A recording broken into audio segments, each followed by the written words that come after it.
Hey guys, Tyler2K here.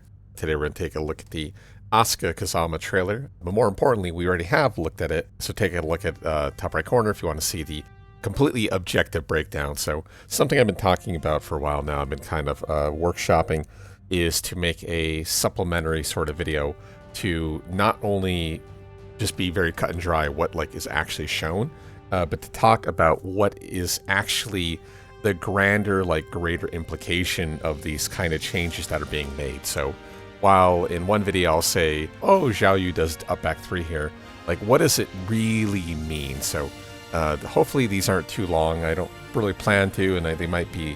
But basically there's a lot going on that I don't talk about from an objective standpoint that really change the future of what's going to happen and what's to be expected. So, okay, so first things first, this up forward 2, presuming this up forward 2, she starts from a low kind of point and goes into an upward style attack. So in my opinion, this is actually a really cool move, up forward 2, that has been around since I want to say 6. I don't know if it was in 5, I don't think so.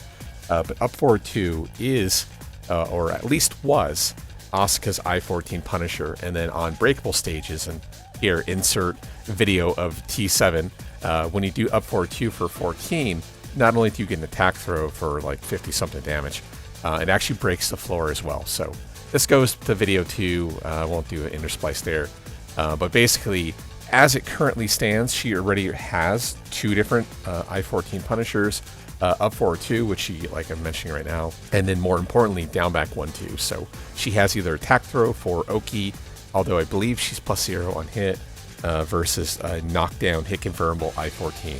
That's a high option. So I think what they're doing is I think they are cutting down on the clutter of just a million moves in the game and just simplifying it to make a core thing. So certain characters will have multiple 13s or 12s and whatnot.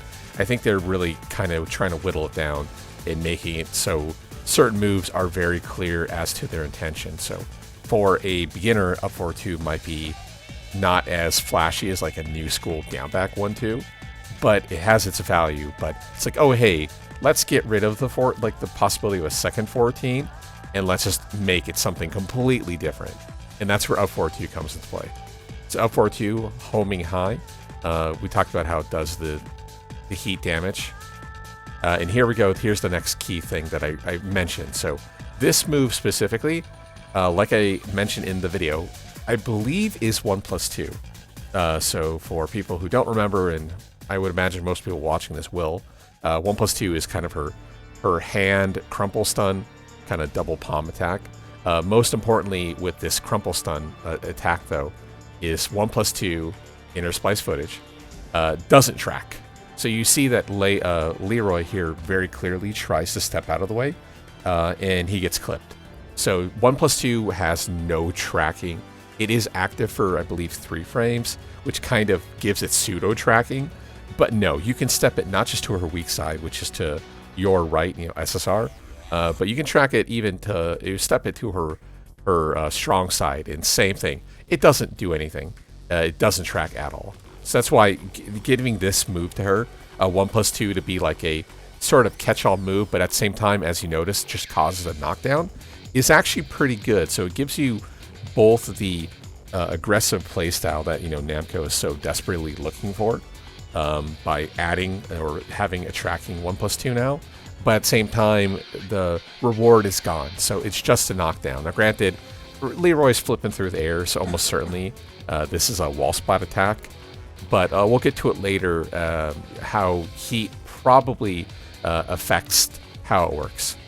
Okay, so something I didn't mention in the first video, down back 4, -14. Now granted, it might not be -14 in Tekken Tag 2, or sorry, in T8, but it's currently -14. And for people who don't know, Asuka wall stand 1-4 is a very crucial part of her game. So Asuka should really be doing wall stand 1-4 here, the punish. Now well, look at her neck. Now granted, her wall stand 2-1, I believe, is +9, so it's massive frames. Of course, at the same time, it's not a knockdown, not a wall splat. it's possible that they got rid of the I-14, but I'm not going to make the jump that it's gone. So instead, what she does is wall stand 2 into down back 1+2.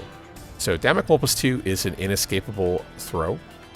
Basically, it doesn't do any damage, but when it successfully grabs you, you're +8 as Asuka. What's important to note here that I, once again, didn't mention, and I'm sorry, I'm going to be repeating myself quite often, wall stand 2-1 is a mid-high, and whilst in this new move, wall stand 2 down back 1+2 is also a high. So yeah, this basically will be great for people who played against Asuka for a long time. This is muscle memory that you already have built into your DNA if you've been playing the game forever. So there's nothing worse than them adding new properties to like really screw your life up. For instance, a great example is like Ganryu, I believe wall stand 1-2, which used to be mid-low. So for a time there, like all the experienced players were low pairing, and then they changed it, you know. So it gets kind of funky, but this is like a true 1-to-1. It's a high, and there's going to be no worry about that. So the stomp, though, of course, is a problem. We see the down back 1+2 stance later in the video, or not even stance. I don't want to call it stance. You don't want to call everything a stance, because that's one of the things that has really been shown in these T8 videos is like everyone seems to have like another stance, or the importance of an old stance is now infinitely more like a thing. But yeah, let's just call this a 50-50. So knockdown low, presumably launch punish bomb block, or she gets the mid follow-up. So presuming it's like a pure 50-50, let's not call it a stance, but that's good, right? Okay, so forward 2, and then we get the taunt. I did mention in the other video how when the taunt is activated, we don't necessarily see any indicator very similar to Claudio's Starburst where his hand is going. There is no indicator on her person at all. So one thing that you might not know, maybe a few of you will know, but if you look at the health bar in Inner Splice health bar here, if you look at the health bar, your character portrait has chains behind them. When you've activated heat mode, the chains disappear. So that's possibly alluding to the possibility that a character might have a clear, like, GUI indicator to both players that they have meter. Maybe it's not so, I don't know how I want to call it, coy or whatnot, but maybe it's not so quiet of a thing that it's like, okay, well, maybe a beginner won't understand that Claudio's hand is glowing, so maybe we need to make it easier for beginners. I don't know. Or maybe it's just an animation that they didn't decide on yet, right? There's no need to like overly speculate, and as such, in my objective video, I didn't, but hey, this is not an objective video. Okay, yeah, 2-1 looks to be the same, so basically, presumably non-jailing high. Although this 2-1-2 follow-up, a lot of characters have this. So now granted, she's doing like the Dragon Punch animation, like, you know, the Shoryuken. But look at how high the spark is. Now, the thing is, I think I talked about this in the Paul video. So Paul has a new Sway 1, but it appears to be high. Although animation-wise, it looks like it could be a mid. So I would really, really like to know, and I don't think this is anything people have like talked about when they got to play, like hands-on. This looks like it hits high, but the animation's mid. So I don't know if that means all of them are actually going to be mid, you know, in the sense that if they're in a low slump, you get this flip over animation. But hey, if you know in the comments, now granted, you wouldn't know for Asuka, but Lars has it, Jin. Well, Lars probably is mid because at least his is an animation. Everyone else is like a brand new animation, so it's like really we have no context to go off of. But if you know what it is for like Jin, hit me up in the comments. Okay, and then we got the power dunk. Like I said, the KOF move. Terry has it. Rock Howard has it. It's a very KOF style attack.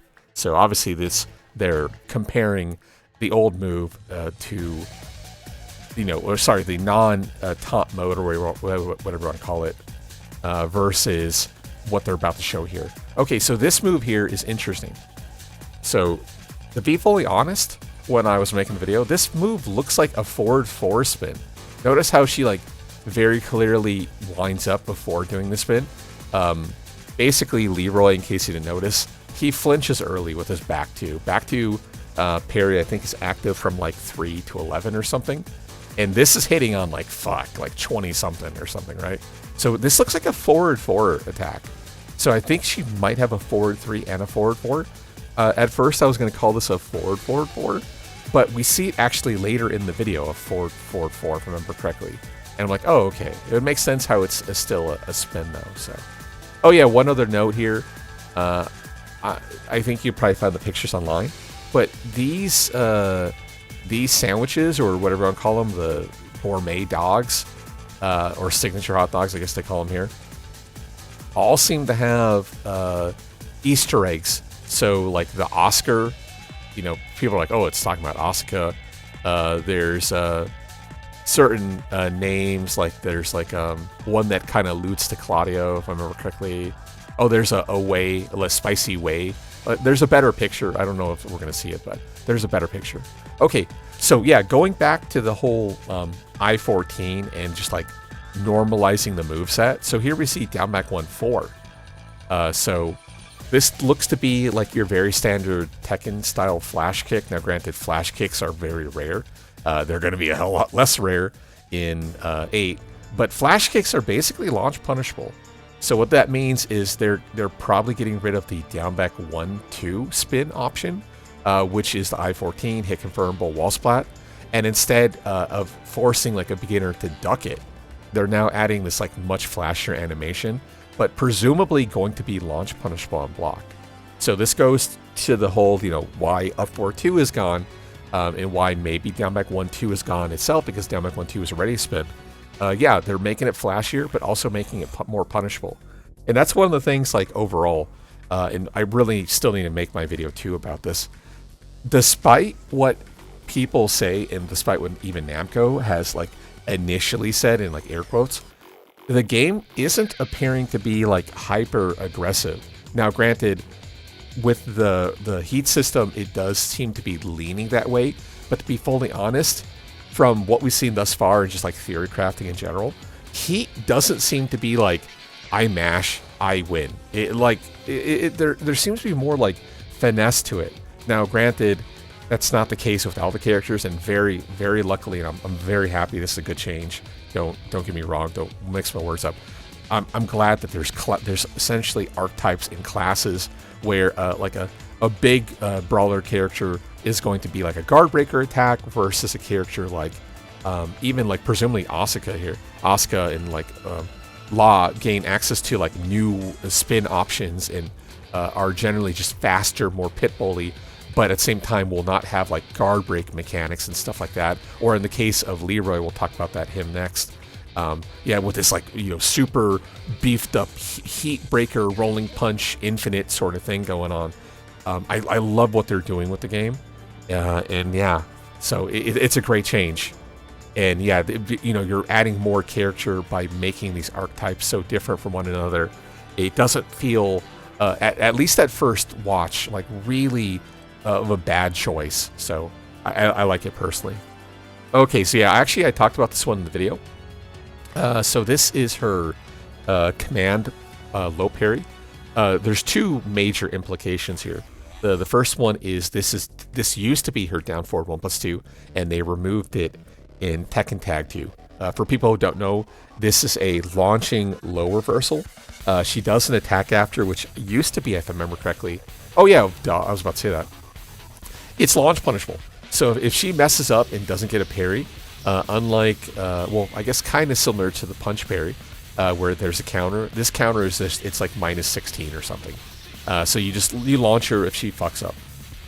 But as mentioned, down forward 1+2 is now universally the rage art input. So that means this move is no longer down forward 1+2. Second or third, whatever major implication here, is that the low parry system is so much worse in this game. And again, this is a very good thing, at least from for me and from a balancing perspective. Basically, anytime you get a low parry, the opponent you get a bobble combo, so the scaling presumably starts at like 60 or 70, whatever they would choose, and then you do your combo, but you can't do a spin anymore. And I have a much longer video that I already pre-recorded. I'm not going to rant about it, but basically, the risk versus reward for low parrying, like a chip low, is basically almost the same damage as blocking essentially a snake edge. So you're doing like 70% of the damage of like blocking a major low, and your opponent is only rewarding possibly with like 7 damage. So it gets really skewed really fast. So to have command low parries is great. You know, keep in mind, this is like, for people who don't know, like almost no one has this mechanic. Dragunov has this mechanic, although he doesn't get a launcher. Asuka has this mechanic. What's he called? Armor King technically has this mechanic too. So like 3 characters out of like 50, right?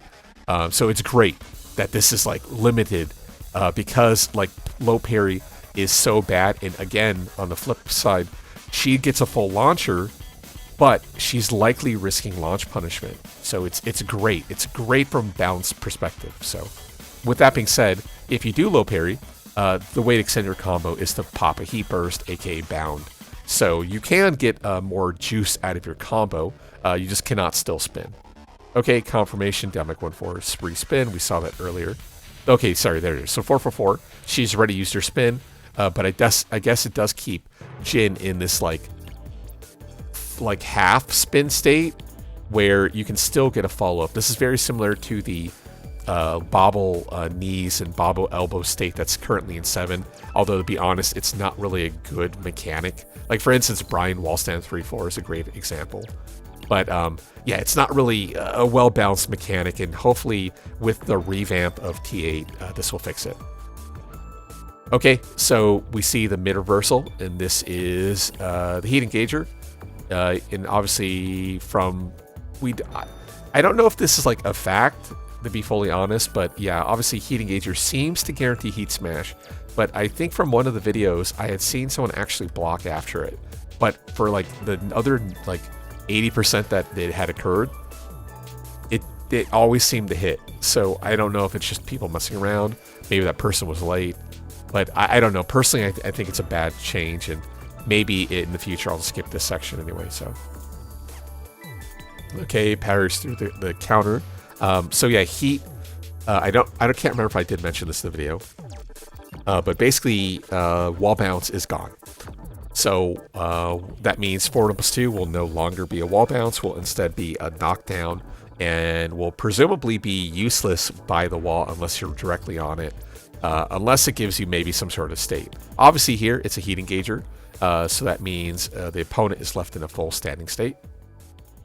Goes for 50-50. Oh yeah, so I'll mention this again. I think whenever she's in heat mode, she's always in her taunt stance.